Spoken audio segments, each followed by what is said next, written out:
Bismillahirrahmanirrahim. Assalamualaikum warahmatullahi wabarakatuh.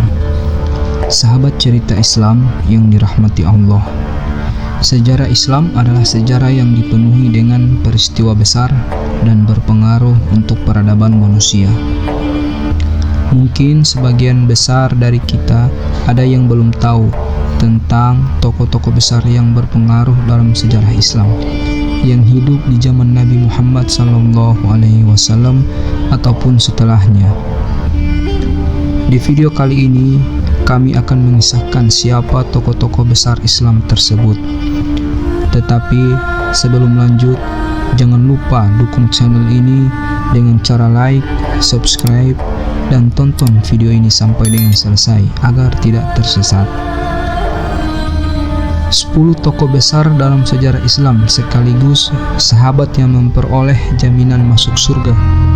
Yang pertama, Abu Bakar As-Siddiq. Abu Bakar As-Siddiq nama lengkapnya adalah Abdullah bin Utsman bin Amir bin Ka'ab At-Taimi Al-Quraisy. Sebelum masuk Islam, ia bernama Abdul Ka'bah. Lalu Nabi memberikan nama untuknya Abdullah. Ia digelari As-Siddiq, yaitu yang membenarkan. Ia juga diberi gelar Al-Atiq, yaitu yang dibebaskan. Ia lahir di Makkah 2 tahun beberapa bulan setelah kelahiran Nabi Muhammad SAW.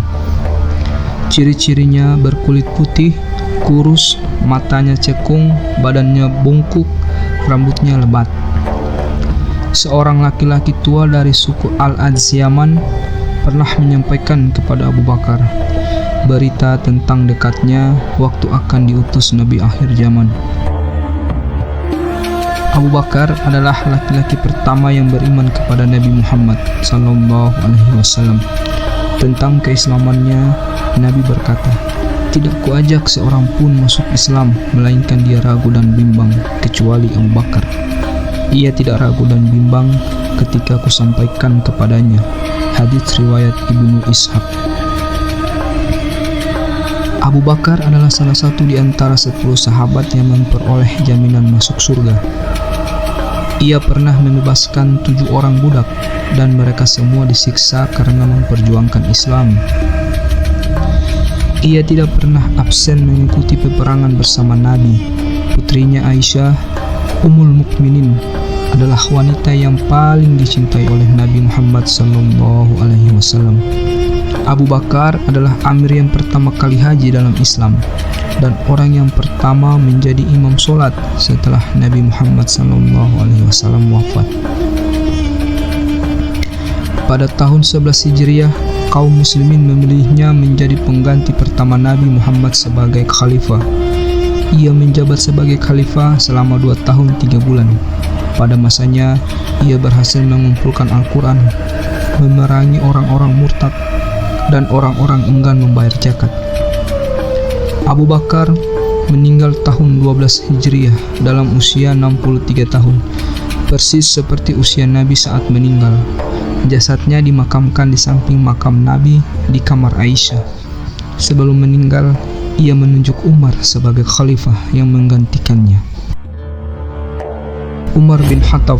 Nama lengkapnya Umar bin Khattab bin Nufail bin Abdul Uzza Al-Quraisy. Biasa dipanggil Abu Hafs dan digelari Al-Faruq, yaitu pemisah antara yang hak dan batil. Ia berwajah tampan, tangan dan kakinya berotot, jenggotnya lebat, kepala bagian depan botak, postur tubuhnya tinggi besar, seolah ia sedang mengendarai karena saking tingginya. Warna kulitnya coklat kemerah-merahan, tubuhnya tegap dan suaranya lantang. Ia adalah sosok yang terkenal cerdas dan paling keras wataknya di kalangan pemuda Quraisy. Ia pandai membaca dan menulis. Pada masa jahiliyah, ia selalu menjadi utusan, menjadi duta besar, dan menjadi kebanggaan kaum Quraisy. Umar masuk Islam pada tahun ke-6 pasca kenabian.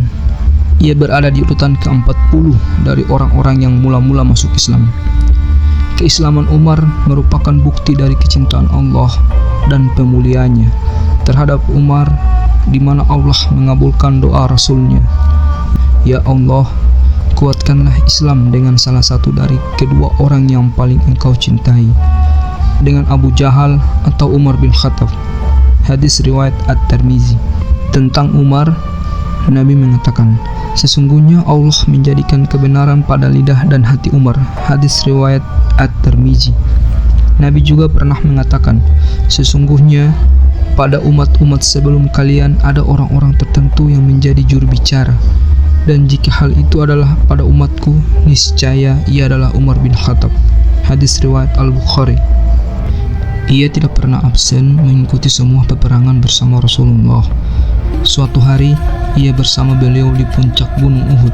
Bersama mereka Abu Bakar dan Utsman. Tiba-tiba Gunung Uhud berguncang. Lalu Nabi berkata, "Tenanglah Gunung Uhud. Di atasmu ada Nabi, Abu Bakar As-Siddiq, dan 2 orang saksi." Maksudnya Umar dan Utsman. Hadis riwayat Al-Bukhari. Umar diangkat menjadi khalifah atas pencalonan dari Abu Bakar. Hal yang pertama kali ia lakukan setelah menjadi khalifah adalah membebaskan para tawanan perang Ar-Ridha. Pada masa pemerintahannya, wilayah Sam, Irak, Persia, Mesir, Burqah yang saat ini dikenal sebagai sebuah daerah di Libya, Tripoli bagian barat, Azerbaijan, Nahwan, dan Jurjan berhasil dibebaskan alias ditaklukkan. Ia mencetak mata uang dirham dengan cap Alhamdulillah pada satu sisinya, dan di sisi lainnya tertulis cap La ilaha illallah dan Muhammadur Rasulullah. Umar memiliki 12 orang anak, 6 laki-laki dan 6 perempuan. Anaknya yang laki-laki adalah Abdullah, Abdurrahman, Zaid, Ubaidillah, Ashim, dan Iyad. Anaknya yang perempuan adalah Hafsah, Ruqayyah, Fatimah, Syafiyah, Zainab, dan Ummu Walid. Ia adalah orang pertama yang menetapkan tahun Hijriah sebagai kalender Islam dan orang pertama yang dijuluki sebagai Amirul Mukminin, yaitu pemimpin orang-orang yang beriman. Ia juga orang pertama yang mengumpulkan orang-orang dalam sholat tarawih. Ia meriwayatkan 527 hadits dari Nabi. Ia menjabat sebagai khalifah selama 10 tahun 6 bulan 4 hari. Sebelum meninggal, ia pernah bermimpi seolah-olah seekor ayam jago mematuknya 1 atau 2 kali. Patukan yang pertama adalah pertanda datangnya ajal. Umar meninggal tahun 23 Hijriah akibat ditikam dengan sebilah pisau dari arah belakang saat ia sedang menunaikan sholat subuh. Jasadnya dimakamkan di samping makam Rasulullah dan makam Abu Bakar As-Siddiq di kamar Aisyah. Ketika meninggal, usianya genap 63 tahun, persis seperti usia Nabi dan Abu Bakar saat meninggal. Utsman bin Affan. Nama lengkapnya Utsman bin Affan bin Abi Aish bin Umayyah bin Abdul Syam bin Abdul Manaf. Biasa dipanggil Abu Abdillah dan digelari Joan Nurain, yaitu pemilik 2 cahaya. Ia lahir di Makkah 5 tahun sesudah kelahiran Rasulullah SAW, atau 5 tahun setelah peristiwa pasukan gajah yang menyerang Ka'bah. Ia berwajah tampan, kulitnya halus dan putih, jenggotnya lebat, bagian depan kepalanya botak dan tangannya kekar. Ia mengikrarkan diri masuk Islam di hadapan Nabi setelah ia diajak masuk Islam oleh Abu Bakar As-Siddiq. Ia termasuk salah satu di antara 10 orang sahabat yang mendapat jaminan masuk surga dan termasuk salah satu dari juru tulis wahyu Al-Quran. Ia ikut sholat menghadap 2 kiblat dan ikut berhijrah 2 kali. Ia juga mengikuti semua peperangan bersama Nabi kecuali perang Badar. Saat itu ia merawat istrinya, Ruqayyah binti Rasulullah, yang sedang sakit keras. Ia digelari pemilik 2 cahaya karena ia menikahi 2 putri Rasulullah. Ia menikahi Ruqayyah, kemudian menikahi Ummu Kalsum. Setelah Ruqayyah meninggal, ketika Ummu Kalsum meninggal, Rasulullah mengatakan kepadanya, "Seandainya kami memiliki 3, niscaya kami akan menikahkan dia kepada Anda." Tentang dirinya, Utsman mengatakan, "Aku tidak pernah bernyanyi, berangan-angan, dan menyentuh kemaluanku sejak aku membaiat Rasulullah." Ia juga sosok yang terkenal sangat dermawan. Bahkan, ia pernah menanggung semua perlengkapan separuh dari pasukan kaum muslimin dalam perang Al-Ashrah. Saat itu, ia mendermakan 300 ekor unta, dan 50 ekor kuda lengkap dengan segala peralatannya. Kemudian ia datang membawa 1000 dinar dan memberikannya di hadapan Rasulullah SAW. Saat itu Rasulullah mengatakan, mudah-mudahan sesudah ini ada lagi yang dilakukan Utsman. Hadis riwayat At-Tirmidzi. Tentang Utsman, Abu Hurairah mengatakan, Utsman bin Affan telah memberi surga dari Rasulullah sebanyak 2 kali. Pertama, saat ia melengkapi peralatan pasukan perang Al-Ashrah, perang Tabuk. Kedua, saat ia membeli sumur Raumah. Hadits riwayat Al-Hakim dan Ibn Asyakir. Rasulullah SAW telah memberitakan Utsman akan masuk surga. Beliau juga memberitakan bahwa Utsman akan menghadapi fitnah dan ia akan terbunuh secara zalim. Ia senantiasa bermunajat agar diberi kekuatan untuk bersabar menghadapi fitnah tersebut. Pada saat Rasulullah meninggal, Utsman baru berusia 58 tahun. Ia menjabat sebagai khalifah tahun 24 Hijriah dan saat itu ia berusia 70 tahun. Ia berjasa menyempurnakan pengumpulan Al-Quran, menghimpun umat untuk menggunakan mushaf yang telah dikumpulkan oleh Abu Bakar. Ia menyuruh untuk menyalin naskah-naskah Al-Quran dari mushaf tersebut, lalu membagikannya ke berbagai daerah dan membakar mushaf-mushaf selainnya. Ia meninggal tahun 35 Hijriah dalam usia 82 tahun. Ia memangku jabatan khalifah selama 12 tahun. Jasadnya dimakamkan pada malam hari, setelah sebelumnya para pemberontak mencegah pemakamannya.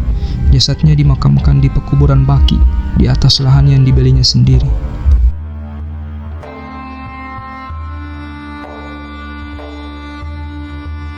Ali bin Abi Thalib. Nama lengkapnya adalah Ali bin Abi Thalib ibnu Abdul Muthalib ibnu Hashim al-Quraisy al-Hashimi. Biasa dipanggil Abu Hasan. Rasulullah memanggilnya Abu Turab.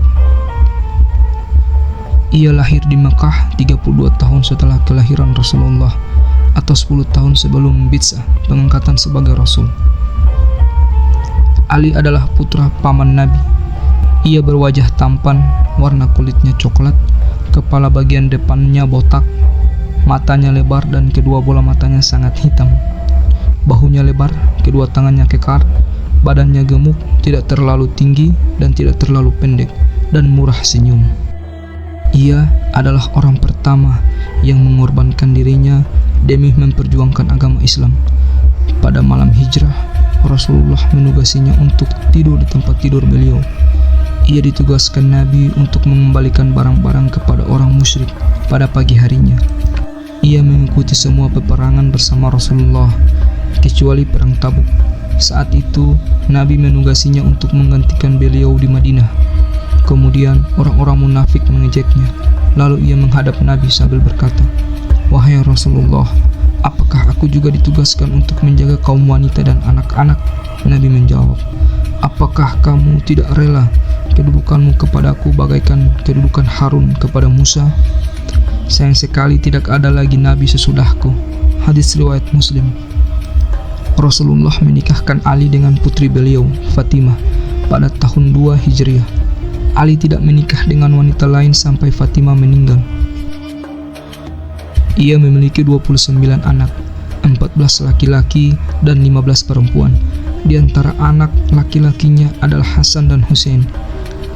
Tentang Ali, Imam Ahmad berkata, tidak diriwayatkan dari salah seorang sahabat tentang fadilah yang diriwayatkan dari Ali. Ia memangku jabatan sebagai khalifah tahun 35 Hijriah setelah kematian Utsman. Di tangan para pemberontak, di cincinnya tertulis cap Allah Al-Malik. Ali memangku jabatan khalifah selama 4 tahun 8 bulan. Ia meninggal di Kufah saat ia sedang keluar rumah untuk menunaikan sholat subuh pada tanggal 17 Ramadan 40 Hijriah dalam usia 63 tahun. Ia meninggal akibat tebasan pedang Abdurrahman ibnu Mulzam, salah seorang tokoh Khawarij. Terdapat perbedaan informasi tentang tempat makam Ali. Ada pendapat yang mengatakan bahwa jasadnya dimakamkan di Kufah. Sebagian lain berpendapat di Madinah atau di tempat lain. Zubair bin Awam. Nama lengkapnya Zubair bin Awam bin Khalid al-Quraisy al-Asadi. bisa dipanggil Abdu Abdillah dan digelari Khawari Rasulullah, teman setia Nabi. Ia lahir tahun 28 sebelum Hijriah.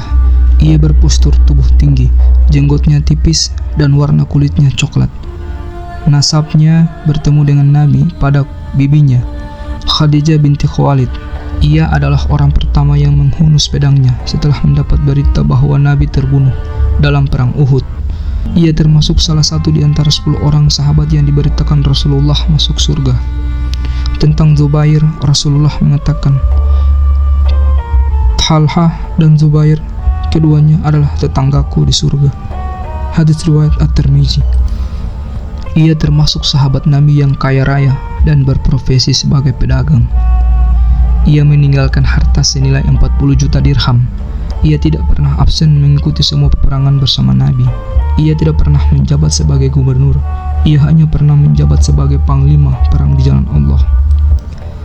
Tentang Zubair, Rasulullah pernah mengatakan, setiap Nabi mempunyai khawari, sahabat setia, dan sahabat setiaku adalah Zubair.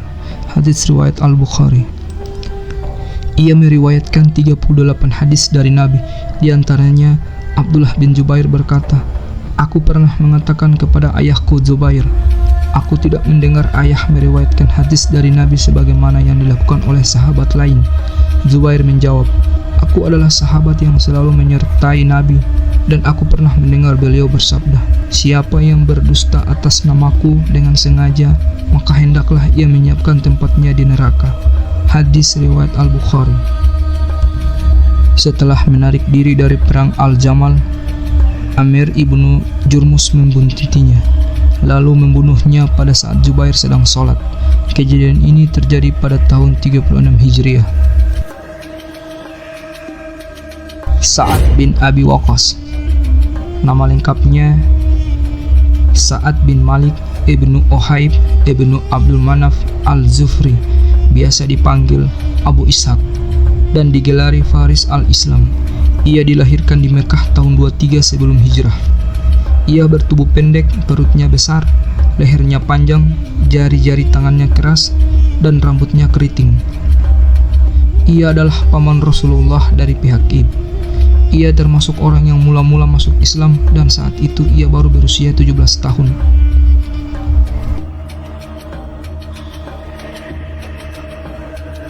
Rasulullah pernah mengatakan kepada para sahabat, dia Sa'ad adalah pamanku dari pihak ibu. Hendaklah seseorang menunjukkan pamannya kepadaku. Hadits riwayat At-Tirmizi. Rasulullah pernah berdoa untuk Sa'ad dan berkata, ya Allah, kabulkanlah doa Sa'ad bila ia berdoa kepadamu. Hadis riwayat At-Tirmizi. Ia adalah salah satu di antara 10 orang sahabat yang diberitakan oleh Rasulullah masuk surga. Ia meriwayatkan 271 hadis dari Nabi. Di antaranya ia berkata, Nabi pernah menjengukku pada tahun haji perpisahan. Karena aku sedang menderita sakit, aku mengatakan kepada beliau, wahai Rasulullah, aku menderita penyakit parah sebagaimana yang Anda lihat sendiri. Aku memiliki harta yang berlimpah, sementara tidak ada yang menjadi ahli warisku, kecuali putri sematawayangku. Bolehkah aku menyedekahkan 2/3 dari hartaku? Tidak, kata Nabi. Bolehkah aku menyedekahkan separuhnya? Tidak, kata beliau. Bolehkah aku menyedekahkan 1/3-nya, wahai Rasulullah? Kataku, lalu beliau bersabda, 1/3 wahai Sa'ad, dan 1/3 itu sudah banyak. Sesungguhnya jika kamu tinggalkan ahli warismu dalam keadaan kaya atau lebih baik daripada kamu tinggalkan mereka dalam keadaan papa dan meminta-minta kepada orang lain, tidaklah kamu menafkahkan suatu nafkah dengan tujuan semata-mata untuk memperoleh keridhaan Allah, melainkan Allah akan memberikan pahala kepadamu, sekalipun sesuap makanan yang kamu masukkan ke mulut istrimu. Hadis riwayat Al-Bukhari. Ia kehilangan penglihatan di akhir hayatnya. Ia meninggal di istananya di daerah Al-Aqiq yang berjarak sekitar 5 mil dari kota Madinah. Sa'ad adalah sahabat yang terakhir meninggal dari kalangan muhajirin. Ia meninggal tahun 55 Hijriah dalam usia 80 tahun.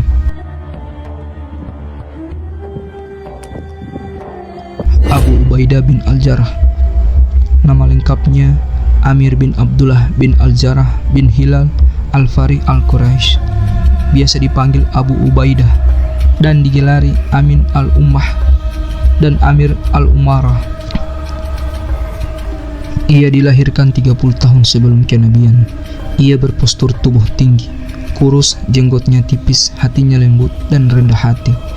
Ia masuk Islam di tangan Abu Bakar As-Siddiq, tepatnya pada hari kedua setelah Abu Bakar masuk Islam. Ia tidak pernah absen mengikuti peperangan bersama Rasulullah. Abu Ubaidah termasuk salah satu di antara 10 sahabat yang mendapat jaminan masuk surga. Tentang Abu Ubaidah, Rasulullah berkata, "Setiap umat memiliki orang terpercaya, dan orang terpercaya umat ini adalah Abu Ubaidah Jarrah." Hadits riwayat Al-Bukhari. Tentang Abu Ubaidah, Umar bin Khattab pernah mengatakan, "Seandainya aku boleh berangan-angan, maka aku tidak mengangan-angankan kecuali sebuah rumah yang dihuni oleh orang-orang seperti Abu Ubaidah Al-Jarrah." Ia meriwayatkan 14 hadis dari Nabi. Di antaranya ia berkata, "Aku pernah mendengar Rasulullah bersabda, satu kebaikan akan diganjar dengan 10 kali lipatnya." Hadis riwayat Al-Darimi. Tak kala wabah penyakit berjangkit di Amwas, Jordania, Umar menyarankan Abu Ubaidah untuk berpulang ke Madinah, tapi ia menolak dengan berkata, dia ingin tetap hidup sebagai orang yang tidak akan kekal. "Aku adalah salah satu di antara prajurit muslim, maka aku tidak akan lari dari barisan mereka sampai Allah menentukan yang terbaik untukku." Ia meninggal tahun 18 Hijriah akibat wabah penyakit yang terjangkit di kota Jordania. Jasadnya dimakamkan di Gohorbaristan. Abdurrahman bin Auf. Nama lengkapnya Abdurrahman bin Auf bin Abdul Auf ibnu Abdul Harits, biasa dipanggil Abu Muhammad. Pada masa jahiliyah ia bernama Abdul Al-Ka'bah, lalu Rasulullah menamainya Abdurrahman. Ia lahir tahun 44 sebelum hijrah. Ia berwajah tampan, kulitnya putih kemerah-merahan dan halus, kedua tangannya lebar dan jari-jarinya keras. Ia masuk Islam melalui tangan Abu Bakar As-Siddiq dan termasuk salah satu di antara 8 orang yang bermula-mula masuk Islam. Ia termasuk salah satu di antara 10 orang yang diberitakan Rasulullah masuk surga. Dalam perang Uhud, tubuh Abdurrahman terkena 21 luka. Sebagian gigi depannya pecah sehingga ia sulit berbicara. Salah satu betisnya juga terkena luka sehingga ia pincang. Tentang Abdurrahman, Rasulullah berkata, "Abdurrahman bin Auf adalah orang terpercaya di langit dan orang terpercaya di bumi." Hadis riwayat Haris bin Usamah. Ia meninggalkan harta yang berlimpah, di antaranya emas, 1000 ekor onta, 100 ekor kuda, dan 3000 ekor kambing yang digembalakan di Baki. Ia juga meninggalkan 4 orang istri.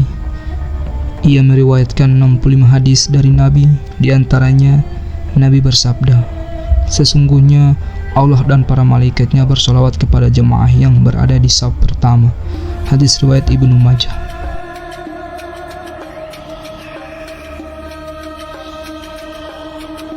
Talha bin Ubaidillah. Nama lengkapnya Talha bin Ubaidillah bin Utsman bin Amr ibnu Ka'bah ibnu Sa'ad At-Taimi Al-Quraisy, biasa dipanggil Abu Muhammad. Ia lahir tahun 28 sebelum hijrah.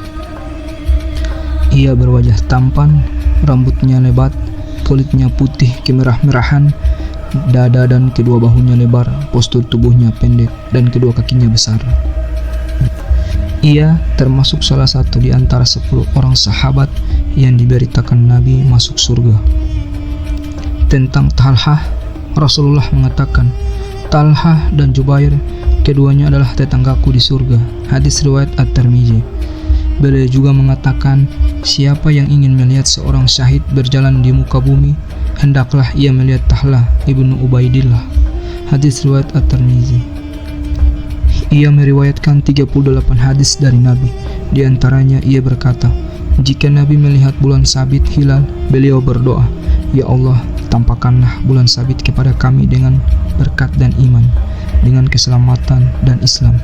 Tuhanku dan Tuhanmu adalah Allah. Hadis riwayat At-Tirmizi. Ia dibunuh oleh Marwan bin Hakam dalam perang Unta. Dengan tembakan anak panah, ia gugur sebagai syahid tahun 36 Hijriah. Jasadnya dimakamkan oleh Ali bersama jasad Jubair bin Awam. Said bin Zaid. Nama lengkapnya Said bin Zaid ibnu Amr ibnu Naufal al-Quraisy al-Adawi, bisa dipanggil Abu Awar. Ia dilahirkan di Makkah tahun 22 sebelum hijrah. Ia adalah sosok sahabat yang terkenal memiliki gagasan. Ia adalah sosok sahabat yang terkenal memiliki gagasan-gagasan yang cemerlang, pemberani, tubuhnya tinggi dan rambutnya lebat. Ia termasuk orang yang mula-mula masuk Islam dan salah satu di antara 10 orang yang diberitakan Nabi masuk surga. Pasca perang Badar, ia tidak pernah absen mengikuti semua peperangan bersama Rasulullah SAW. Ia meriwayatkan 48 hadits dari Nabi. Di antaranya, ia berkata, "Aku pernah mendengar Rasulullah bersabda, siapa yang mati terbunuh karena membela hartanya, maka ia tergolong mati syahid. Siapa yang mati karena membela agamanya, maka ia tergolong mati syahid. Siapa yang mati karena membela kehormatannya, maka ia tergolong mati syahid. Dan siapa yang mati karena membela keluarganya, maka tergolong mati syahid." Hadis riwayat At-Tirmizi. Ia meninggal di Al-Aqiq, daerah dekat kota Madinah, tahun 51 Hijrah, dan jasadnya dimakamkan di kota Madinah.